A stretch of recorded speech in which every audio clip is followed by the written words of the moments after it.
Good evening, everyone. This is Glenn Guyton, Executive Director of Mennonite Church USA. Welcome to our webinar, AAMA Masterclass, Leadership Essentials for the Culture. The demographics of Mennonite Church USA are changing, and the African American Mennonite Association has stepped up to create an online masterclass curriculum titled Leadership Essentials for the Culture to empower, equip, and encourage underrepresented church leaders across the denomination amid this shift. In this video series, we are going to bring you 5 prominent Black Mennonite leaders to share their experiences on topics that have impacted their ministry journeys and invite viewers to spend time reflecting on the content in groups and through self-reflection. So welcome to our seminar today, our webinar today. And today we're going to provide details about our course, and just understand that this is a webinar format, so all attendees are muted and the chat is disabled. We will, however, be posting links to resources in the chat and including a link to the masterclass, so you can check that out. We also welcome your questions, and we will try to get to as many questions as we can. So please feel free to use the question and answer feature at the bottom of your screen. Let's just open up in a word of prayer. Dear God, we thank you for this time. God, we thank you for your church, and we thank you for the leaders that you have put in place to nurture and guide their communities, to nurture and guide their congregations. God, we're so thankful for the opportunity to serve you and serve your church. And God, we're thankful for those that may serve in different communities across our nation, whether that be in a rural community, an urban community, or suburban community. God, we know that it's important that we walk together, that we sharpen one another. So God, we ask that you bless this time, that you bless this work, God, and we look forward to sharing and resourcing one another in the name of your son, Jesus. Amen. All right, so we're going to get started. First of all, I'll say a little bit about AAMA. I'll be the host today, and I'll get to our esteemed panelists in a second. But AAMA, what is AAMA?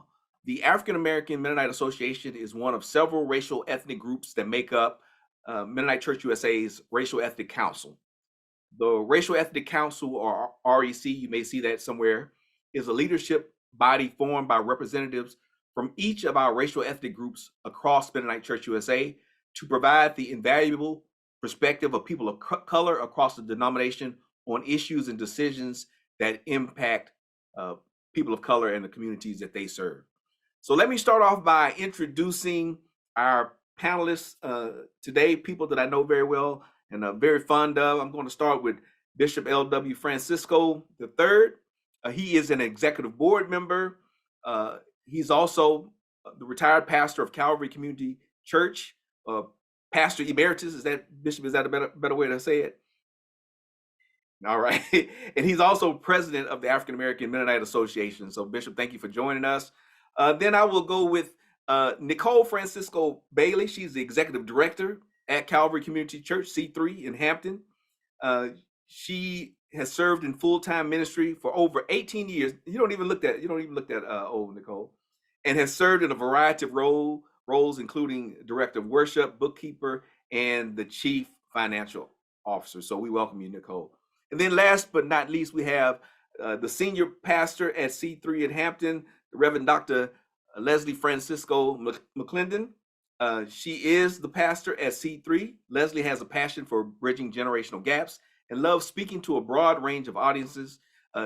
She often says that the mid-20s to midlife crisis is her sweet spot. So I don't know, Leslie, I might be in your sweet spot there, Pastor Leslie. So we'll see. But welcome, everyone. Thank you for joining me today. So we're going to start off with Bishop Francisco.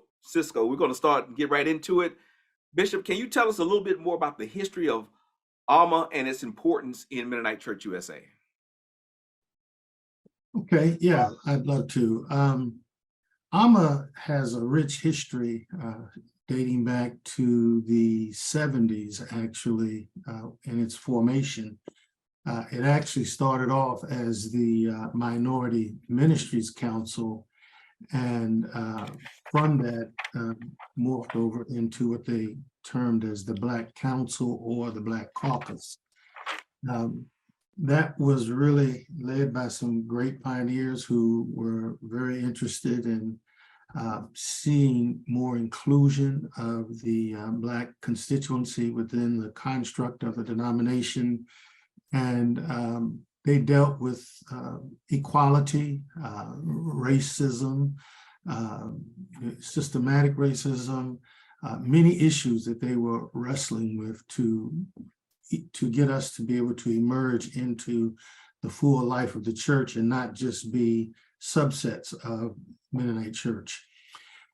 From the Black Caucus, in the early 80s, I believe it was, the name changed to Afro-American Mennonite Association to kind of reflect the times with the Afrocentric movement, and they were the terminology was changed to that, as well as the leadership. I think it was in that time frame that one of the first executive directors of the Afro-American Mennonite Association was hired by the denomination. Joy Lovett was her name, who provided leadership for AAMA at that time. It was in the early 90s that we changed or morphed into the name of the African American. We went from Afro to African American Mennonite Association, again, to reflect the current times and what was happening. AAMA, just in a quick overview, AAMA provides a base for the scattered Black and integrated congregations to give them an opportunity to encourage one another. Our constituency is pretty scattered across the US, and so it is not a cohesive communal group where we can literally get together and fellowship on a regular basis. So this group is extremely important because we try to keep those congregations connected. I would say that our expertise or specialty is to the larger church, though, to MCUSA, in helping to deal with the problems and the needs of Black and integrated congregations and communities. So AAMA operates as a voice of advocacy to the denomination, so that we make sure that we want to make sure that resources are provided through equal inclusion on church-wide boards, staffing positions. So we try to connect people with those strategic points in the church where we can take people of color and say, here's a position that we believe you can be vital to not only reflect color in the denomination, but also to bring your gifts and your skill sets. So we provide that linkage to the denomination between congregation, conferences, and the denomination to bridge the gap of where denomination may not know of certain people who are available to serve in different roles. So we try to bring all those gifts and talents together. So hopefully that gives you an overview real quickly of who we are and what we do. All right, thank you so much, Bishop. Yeah, I think it's good for us to understand the history. You know, things are changing. I remember when I was one of the youngest people on the executive board, and now I find myself in this role as executive director, and I think it's directly related to AAMA and some of the work and programs that were in place and being exposed to many things in the church. Like you said, we aren't we don't have sometimes some of the family ties that maybe other people in the Mennonite church have. So it's important that AAMA provide the opportunity to network and resources like this. One of the things that I'm excited about is that as we think about this resource, this online course, you know, now we're transitioning and utilizing different tools. You mentioned the name changes. You know, Afro. I don't have the capacity to have an Afro now, but the name changes and some of the other iterations that led to this point. So I'm thankful to be a part of this and to see what AAMA is doing and the continued focus on providing resources for our African American leaders and even for the broader church. Yeah, I think that reciprocity is definitely needs to be understood, that it's not just the denomination supporting AAMA or giving to AAMA, it's AAMA also supplying back to the denomination. So we have that reciprocity there, and we are sharing together to become the church that God intends us to be. All right, that's great. So let me turn to the Reverend Dr. Leslie McClendon. Dr. McClendon, if you would, I think one of the desires was to get broad perspective of what's going on in ministry, and I talked a little bit about your sweet spot in your introduction, that age range, and so you are a relatively young pastor, but not only that, you're a young Black woman in ministry, and so I think your perspective is really going to speak to a different generation from my generation as Gen X and Bishop's generation as a baby boomer. So, what challenges do you see as you lead the church now, and maybe how did that influence some of the topics that you shared in the course? How much time do I have? As much as you want, Doctor. Um, Thanks for that question. I'm going to speak as a Black woman in ministry. There are already a list of issues with women in ministry, but to add color on top of that adds a compounding effect. I certainly think that things have progressed, but for a long time, there have been anti-Black and patriarchal convictions that have shaped who is fit for ministry and who isn't.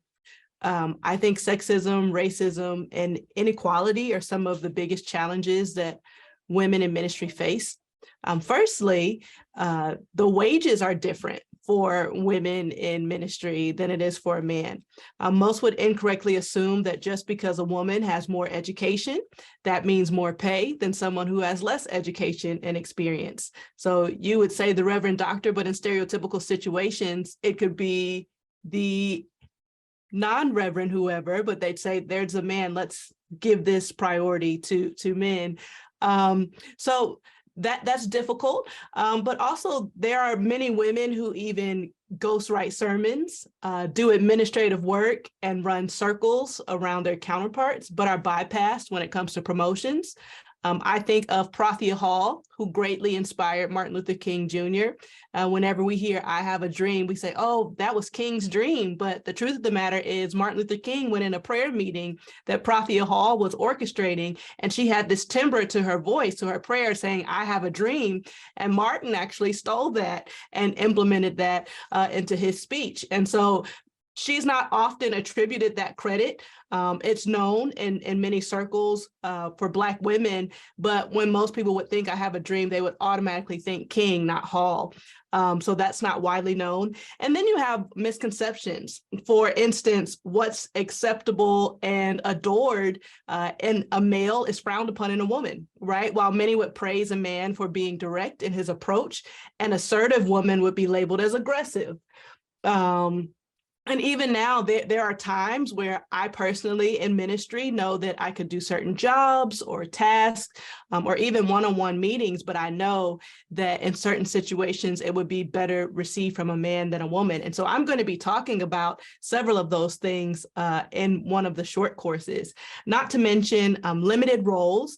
Many of you would know that in many churches, there are certain positions that a woman cannot hold. And you might hear stereotypically that women should not have authority over men. So let's make sure that she can teach all the way up to 5th grade, but once they hit middle school, let's not consider women anymore. So limited roles in the church, oftentimes less respect, maybe even a difference in people's responses. And then there are some other challenges as well that we can talk about over time, and that is balance. So not only in ministry, but even in a corporate world as well, if there was an opportunity for a woman who has a husband and children, or even just children, to go on a 10-day tour for speaking, I've heard it said, well, who's going to watch the kids? Like, it's automatically attributed, that's a woman's job. And so sometimes a woman is passed over because there are certain motherly and paternal duties that she needs to do that she can't give up to have access to more finances, and also being heard. So there are several things that women have to climb uphill and face against that many of our male counterparts don't have to do. All right, thank you there, Pastor Leslie. Look, I don't know if y'all excited. Nicole and I had the privilege of doing a lot of editing for this course, and I got to watch everybody's presentation, and it was good information, right? It's so good, and I know I'm part of this, but everybody else brought really good perspectives. Bishop has been in ministry. Bishop, how long have you been doing ministry? 38 years. 38 years. And Leslie has a number of degrees, and she teaches at a number of prestigious universities. She's highly educated. She knows her theology. She knows her stuff. And Nicole is very organized, knows church structure, knows business. She has an MBA, and then there's me, right? It's just Glenn, but the diverse perspectives, I think, is really what's going to benefit people. And if you are a woman in ministry, we were intentional about this. If you're a woman in ministry, I think it's worth your time to listen to what Leslie has to say, and she even lets her husband do a guest slot in the course, and so I think he offers a good perspective too, of how to be supportive if your spouse is in ministry, and I think we can all learn from that. So I was excited to review these things, and you really should be excited about this content. It's good stuff. And so, Nicole, if you could tell us a little bit about the course, I'll share my screen, but kind of give us a little overview about the contents and what people will receive if they decide to participate in this. Sure. Thank you, Glenn. Good evening, everyone. Very excited to be with you this evening.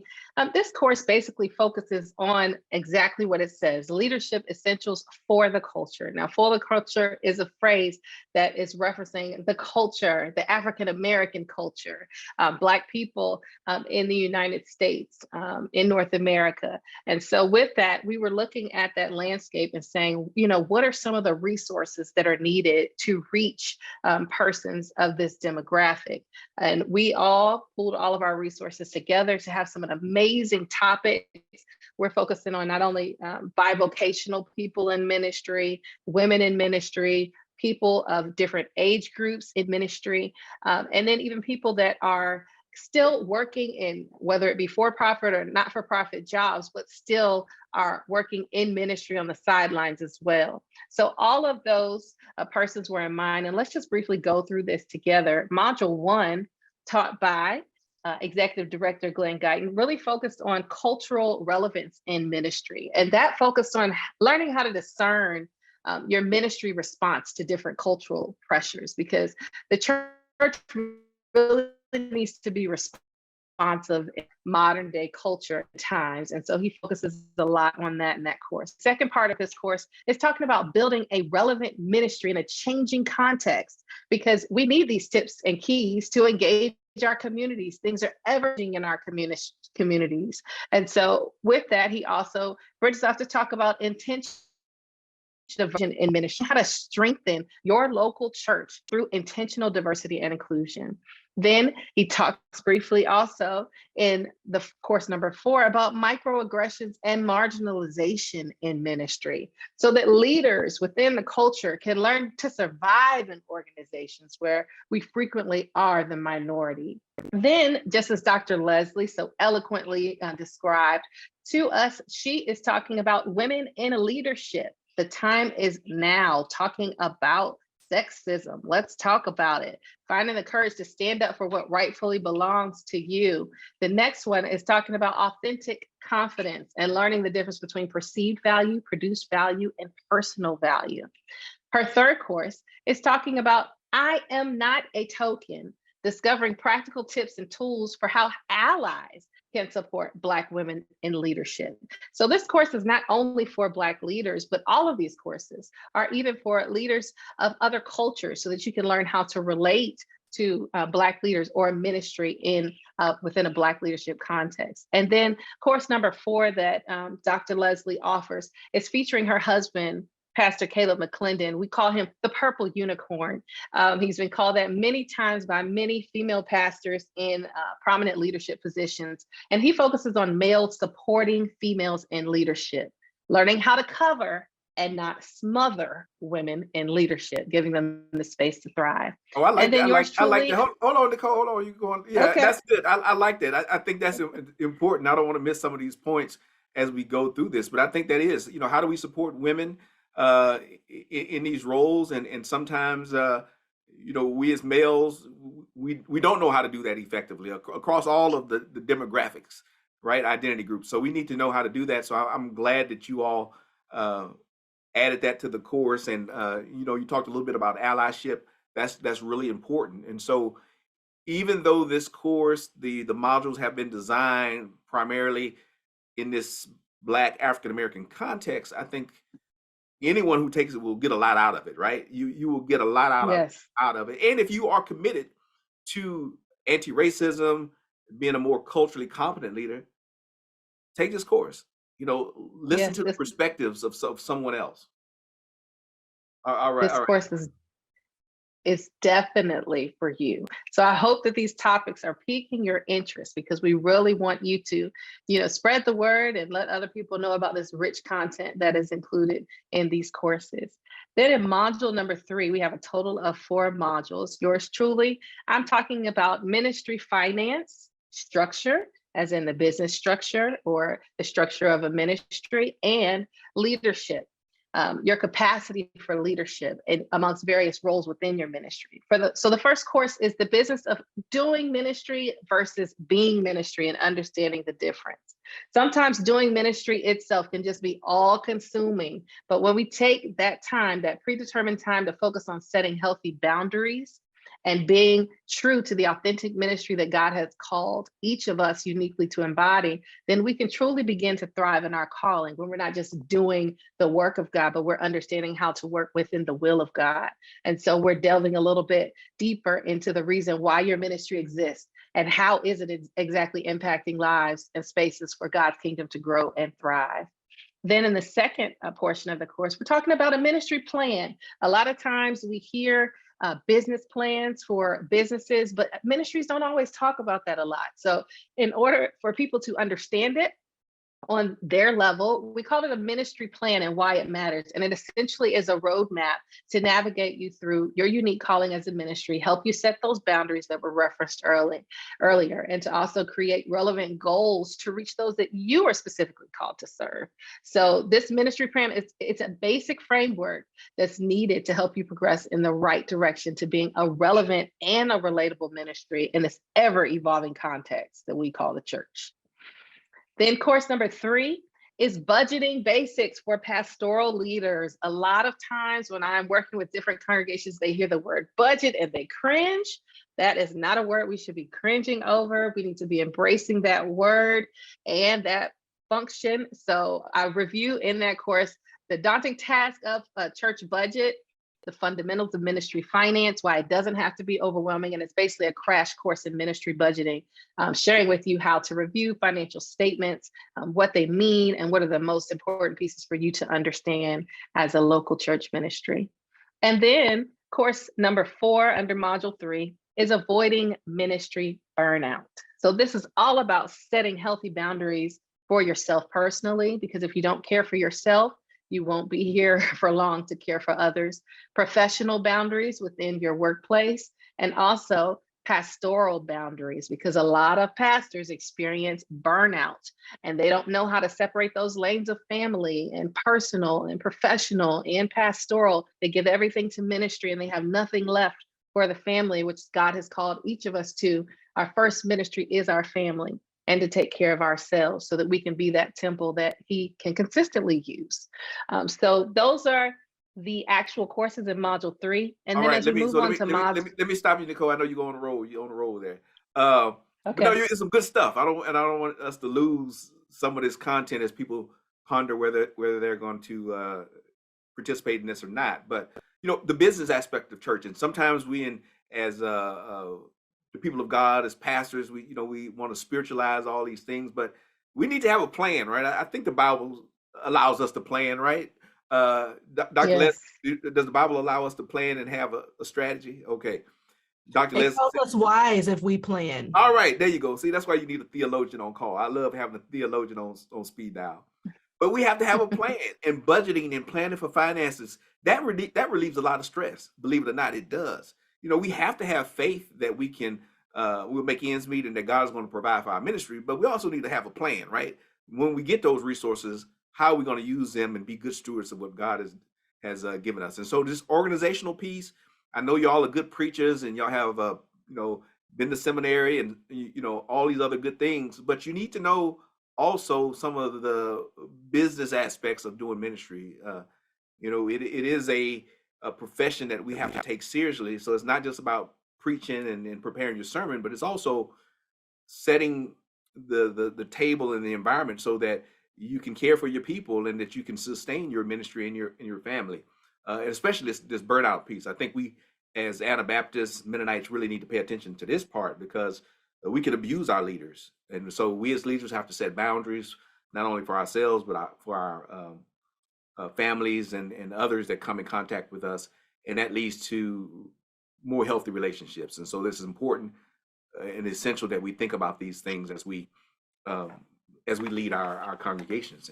So again, it's so much good information from different perspectives. I do think it's worth your time, and all of the courses are pretty short, but it gives you an opportunity to do some reflection and learning and some self-examination as you move forward. All right, Nicole, take it away. Let's go to the last course. All right, the last course is Module 4. It focuses on succession planning. A lot of times, pastors hold on to the reins a little too long, okay? Leaders don't want to let go until it is almost too late. And so you don't want to crush the vision by holding on too long. You want fresh leadership, and you want to take the time to develop a succession plan so that you can effectively mentor or transition to whomever is next after you, assuming the leadership role. So Bishop takes us through 4 parts to pastoral succession. In the first part, he talks mostly about learning how to effectively plan for the continuation of ministry after the current pastor leaves the role. So the average age of pastors is increasing, and there's a growing concern in the church to identify and develop new leaders. And so he talks more about that in course 1. In course 2, he delves in to get you to employ a strategy to equip that next generation of ministry leadership with the best chance of success. So he talks about what happens after you've given your very best and completed your God-given assignment. Succession planning itself is more than just passing the baton. It's not the end, but it's actually a new beginning. And the transition process is just as important as the final outcome. So this course really talks about overcoming fear by considering ways to leave a legacy of success. And then in part number 3, he talks about understanding the 4 practical tips for successful mentoring in ministry and how they benefit the church. So asking questions like, who trains the next generation of leaders? Is it you? Is it me? Is it a team of people? And mentoring future leaders, it is key to the long-term success of the church. So going through that item by item in part 3, and then in part 4, you really will gain insight from him, a seasoned pastor, on how to change your paradigm to create lasting benefits. So really the topic in this final course is to change your focus so that you can change your world, advancing your ministry and your life by changing the way you think and allowing the things you focus on to determine what you produce in your life as you are moving into the next phase with succession. All right, thank you, Nicole, for that wonderful walkthrough. I'm excited just hearing it, and I read all this stuff, right? I'm re-excited. But you said a couple of things. Pastors holding on too long. As we think about succession, that doesn't start when the pastor leaves or retires. You need to be planning these things all along the way. And I know we all have different structures, different ways that our churches are organized. You know, some of us have these search committees and things like that, but it doesn't matter. You need to be preparing the next generation of leadership in the church. It may not be for your congregation, it may be for another congregation. We want this church to grow and to thrive and to survive. And we need to start mentoring our young people. We need to start bringing them up, training them up in the way of the Lord, right? That's what we need to do, to set the examples, to be positive examples for ministry. If they see you as a pastor tired, broke, busted, and disgusted, Bishop Francisco, I think you said that. If you see them, if they all they see is church leaders that are broke, busted, and disgusted or frustrated, who's going to want to be a pastor or a leader in the church? Nobody. So, yeah, hey, take a look at what these leaders have to offer and listen to the lessons. If nothing else, it's going to motivate you to get your stuff together and prepare for the future. We have one question. And Go ahead, Bishop. Go ahead, Bishop. Say one of the when you mentioned that, one of the things that I highlighted in one of the lessons was that by age 62, the average pastor is either broke, sick, or dead, and many fall into all three categories. They die, they're sick, and they leave with nothing. So yeah, so planning is essential, and I read that many years ago and made sure that I wasn't going to fall into that statistic, and it became a driving force in my life. So I hope that it creates some urgency in the lives of some of those pastors that may be listening, especially some of the younger pastors. The funny thing is, when I first heard you say that, I think it was probably about 38 years till I reached that point. Now it's like 10, right? So that's in my head though. But it goes quickly though. It goes quickly. It does, yeah. Yeah. And so a person told me one time, said that, and this was out of the blue, said, there's an old man inside of you counting on you to take care of him when he comes out. And I never forgot that. So I was like, okay, I got to do some stuff now, because when this guy emerges, he needs to be taken care of. Right. No, that's some wisdom there. But this is good stuff, and I'm just saying that these are things that we've incorporated into this whole series of modules, that nuggets like that we can't just go through every one now, that you'll pick up those type of nuggets throughout the series. Yeah. Right, and I will add that with each course, as you're matriculating through the courses, every single mini course in each module will have a takeaway. So you'll have a handout, you'll have an editable PDF where you can follow along with the coursework, and some homework will be assigned. You'll have some guides for how to make this practical within your ministry context, and specific questions that you can take to your leadership team as you're working on devising a plan of action for your community and your congregational needs. And most of it, thank you, Nicole, for pointing out. Yeah, there are some downloadable PDFs. I think the only thing that you have to purchase, if you haven't already gotten it for free, is my book. But the reason it's not included is because most pastors in Mennonite Church USA got it for free already. But we do have the order for that, and the exercises that you go, the order link and the exercises that you go through. So we want to make this really affordable and accessible for people. And we're going to talk about, we got a question like, how much does it cost? How do we register? We're going to get to that in a minute. And Mauricio Chinlo, who does church planning on behalf of Mennonite Church USA through Mission Network, our mission agency, says that this will be great for church planners. I agree. We can start people off with this. This would be a great beginning course for new church pastors, church planners. Let them start off the right way instead of, finding out and making these mistakes. We've already made a lot of the mistakes, and so we're putting that wisdom into you now, so you don't have to recreate the wheel. And Nicole's handouts are very detailed, because Nicole's very detailed, but it's good stuff in here. So we will get to the how to sign up for this and how to register. We also have a link, I think, in the chat when we get to that part. So stay with us for a few more minutes, and we'll get to that. But I do want to ask, since we are talking about the culture, right? Particularly African American culture, Black culture, we see the tension that's going on in our society now. And before we signed up for this webinar, you know, it seems like something new is happening every day. You know, the violence in our communities, and it doesn't just plague African American communities, but now we see again another case of police brutality. You know, my question, Bishop, I'll start with you. Is the black church, the Black Mennonite church, still relevant? And you know, what changes have you seen uh, over the course of your time in ministry? Yeah, I think that's a really good question, Glenn. Is the Black Mennonite Church relevant?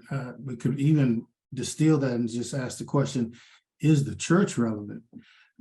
Because a lot of churches are closing. Churches as we knew it growing up, going to Sunday school, being in church throughout the course of the week, you know, Sunday morning service, Sunday evening service, Bible study, choir rehearsal, all of the different things. We were in church almost every day of the week. That's slowly fading away. But to answer the question, is the Black Mennonite church still relevant? I would say absolutely. In light of what some of the things you mentioned, the challenges going on in our communities, the violence, the addiction, the poverty, the hopelessness, there's a definite need for a strong Anabaptist witness, a message of peace and justice for all. I think if we can highlight that and then have a message of empowerment for the community as well is essential. And I see that as a vital role of the church in the 21st century, is to uplift, to elevate, to encourage people of who they are and who they can be, and not accept what life has dished out to them. So with saying that, I really think it's time for the church to create new wineskins. And what I mean by that is church as we knew it in the 20th century is not going to be effective in the 21st century. Church that ministered to me is going to have to change. There are going to have to be new wineskins. And I see that with this new generation of leaders coming on.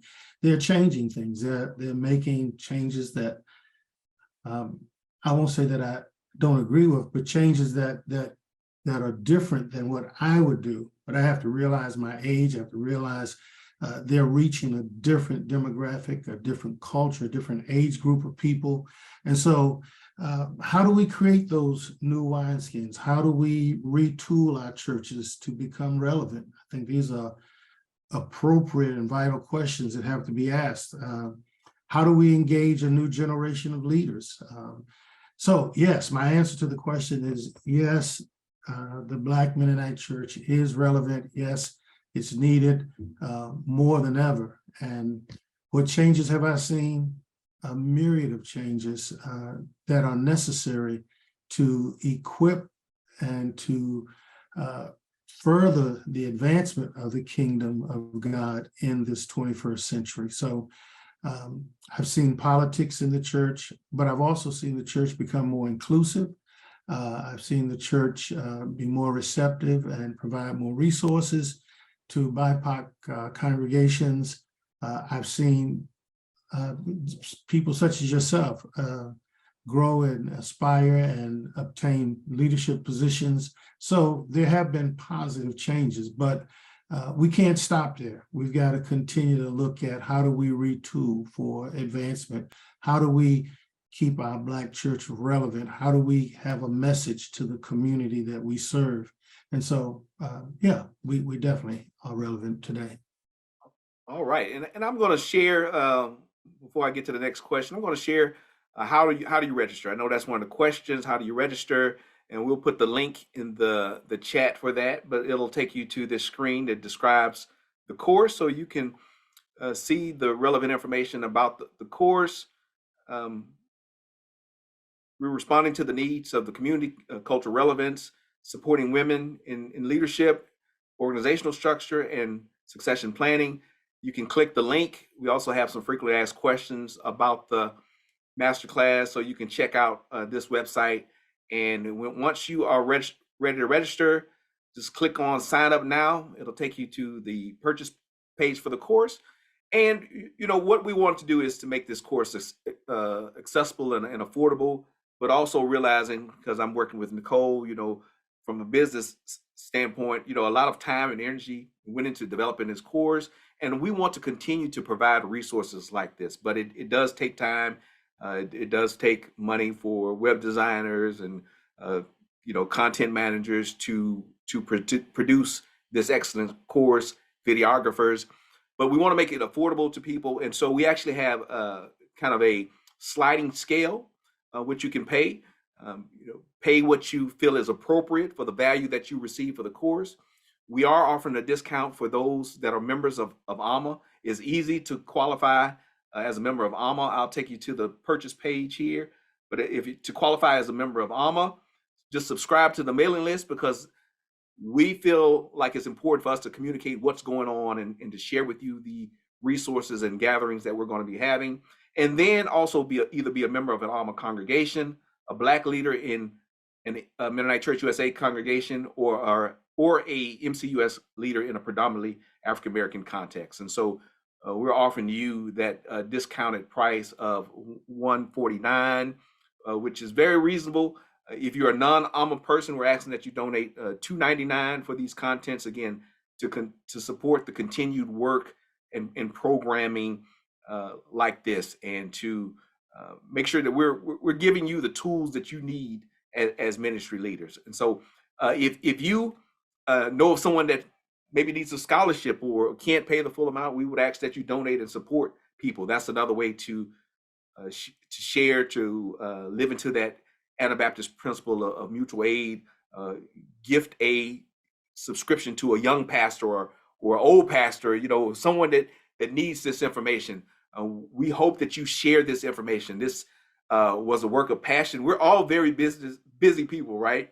But we felt like it was worth our time, and it took a while, right, to put all these things together. We've been working on this for a while. I flew to Virginia to film some of these things. Nicole and I have been working in between of childcare and Mennonite Church USA meetings and board meetings, but we feel like it's worth the time to share this information with you all. And I know you're going to get something out of it. Like I said, I got so much out of it, just being a part of it and hearing from these other leaders, and look, I love it because I don't know where I am on your screen, but I'm in between Bishop Francisco and Pastor McClendon here. And it's this generational gap. And I feel like I learned something from both of them. And Nicole is down here on the side of my screen, but I learned something. And so it doesn't matter how old or young you are, there's some wisdom that we can glean from each other. And this is why we want you to participate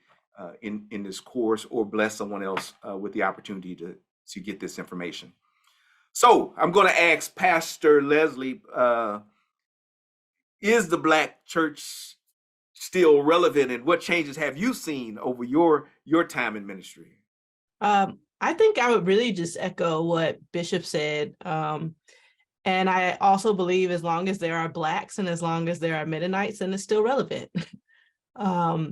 I like what Dr. Drew Hart says. He believes that together, Anabaptism and Black theology make perfect dialogue partners and keep us faithful to Christ.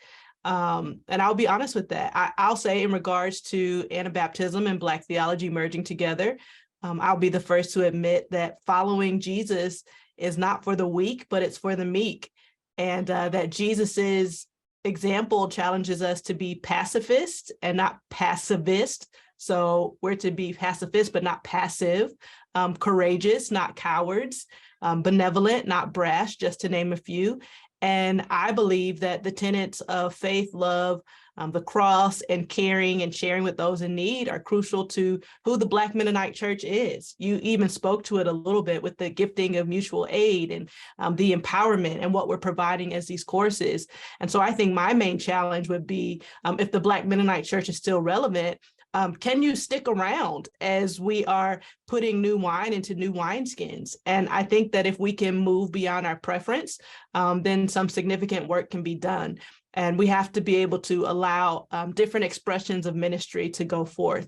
And I feel like that's what I've been seeing I've been in full-time ministry 13 years, just being able to see the different changes and people being able to submit their preferences for the greater good, as long as I'm still being faithful to the text and calling out and submitting to Jesus's mission, then it shouldn't matter as much if it's a different expression. So I definitely think that it's still relevant, but the challenge to us would be, can we stick around long enough to sacrifice some of our preferences to let some different expressions go forth? Yeah, that's good. That's some wisdom there, Pastor Leslie. I think empowerment. I want to just keep that. I like that from Bishop Francisco. I think that's crucial. We want to empower people, and knowledge is part of that power. We're giving you some tools that you can use to make your ministry better, right? To do more good for your members and for yourself. But the other thing is sticking around. I think that's important. I mean, this Anabaptist faith really has a lot to offer. It's been a blessing to all of us on this screen. That's why we're giving so much time and energy to this, and it's and taking the time to develop this material. But sticking around, I think that's something that is really kind of unique to the culture, right? We're talking about the culture of Black people, but also other maybe racial minorities. Is that we've had to endure a lot to be a part of churches like this, right? To denominations like this. And so sometimes it's funny to me when people want to leave and separate, and we say, hey, we've been struggling with some of these cultural issues. We've been struggling with a sense of belonging for forever, right? For our existence, but somehow we remain faithful. Somehow we remain connected, and somehow we found the value of being a part of this community. And I don't know. Anybody else want to say anything about to that? add to that, I think if we can just go back to our history, if we go all the way back to the 16th century, Anabaptists were known for being radicals, and so why is it that so many people are leaving now? I can't stick around when our very history says, hey, if we're being faithful to Jesus, we're willing to risk our lives to make what we believe in happen. And so I think that the sticking around is a great challenge, but that speaks to who we are as part of our faith. So I don't want us to wander away from who we are as people. And I think even with this post-Christendom, that's what we left Christendom, right? Or this post-modern society, this is a great time for our Anabaptist peace witness and faith to be able to disciple others and talk about Jesus. And it's so close to who we are in identity. And so I think it's very much relevant. I don't know. I don't even know what to say after that. Bishop, what do you say after that? All you can say is amen. Amen. I was sitting here listening and saying, whoo, I'm glad Glenn is talking. No, but she's right on point. I think that we have lost something in our historical context in terms of sticking through the tough times. So you're right on point, Dr. Leslie, that there's value to hanging in there, and maybe we don't all agree, but we understand that we have a personal commitment to Jesus Christ, and we understand that we're going to maintain that foundational commitment to Jesus. And things around us may change. I have to think about that even in society when I'm dealing with, when I go into places.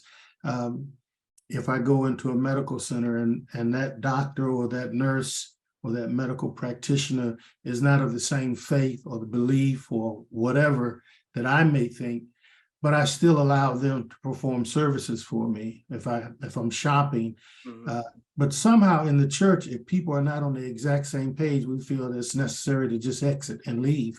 But we'll go to a physician, or we'll go to buy groceries, or we'll buy a home from, we have all these touch points in our lives, but when we get in church, it has to be pristine, my way or the highway. So we need to stick around. I agree.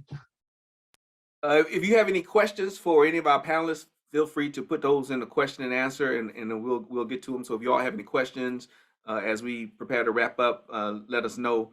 But one of the things, again, I'm gonna go back to this title, Leadership Essentials for the Culture, which is kind of a youngish kind of title, Bishop. I feel like it's kind of young. I let Nicole and Leslie kind of like Dr. Leslie like that title. So, but I think it's appropriate, right? Because part of I think the experience of being Black in America and Black in the church is we're used to the struggle, right? We're used to having to kind of, I don't know, kind of hide a piece of yourself in order to be able to survive and fit in. And so I think maybe that's something that we have to offer other people, is that we know what it's like to have, maybe, I don't want to say maybe your identity threatened, or have your identity masked a little bit, but also having to survive and thrive in a different context. So I think as you go through this course, some of that comes out. We want to equip you, empower you, give you the tools that are necessary to to um, uh, to not fit in, but to excel in these different contexts. And so you have to have a certain level of knowledge in order to be effective. And so if you are a person of color taking this course, I think that will come through for you. You will get that perspective. And if you are a part of the dominant culture, then I think maybe you'll gain a better appreciation for what some of the racialized minority groups that you may deal with have to go through in order to be a part of the church. But we can do that and be empowered. People of color can excel. This course is not about woe is me, or I need a handout. No, it's, hey, how do I best prepare myself to survive and to also thrive in ministry? That's what we want you to get out of this course. So, panelists, any last words? Nicole, I'll start with you. Any parting wisdom you want to share with the group? Well, two things. First, this course is to help you maximize your leadership potential. So every leader knows that you don't just lead and say, I have arrived, I have made it. In order to continually lead successfully, you always want to be developing yourself. You always want to have, a thermostat on what's happening within your congregation and within your community. So this is really to make sure that you're maximizing your leadership potential and then pouring into leaders that are in and around you. And then also, a parting word would be just to remember that church is not the building. Church is not the organization itself. Church is the community. Church is made up of people. So it doesn't have to necessarily be defined by where you are, but the context of church is changing. So keep that in mind as you are planning for how your ministry can be relevant within your own context. What context are you even near? What context do you may want to create that doesn't currently exist? It may be a hodgepodge. You may be putting different contextualized resources together to create something altogether new, because we are supposed to be the people who are, generating a new and fresh ideas, relevant content. And we're supposed to be the light, the beacon of light in darkness, where other people can be attracted to the light that we have, and not just seek out, where is the next church? Where is the next Mennonite church? No, we just want to be the church that serves as a resource place where people can find Jesus, find love and light. And we hope that you find all of that in this course.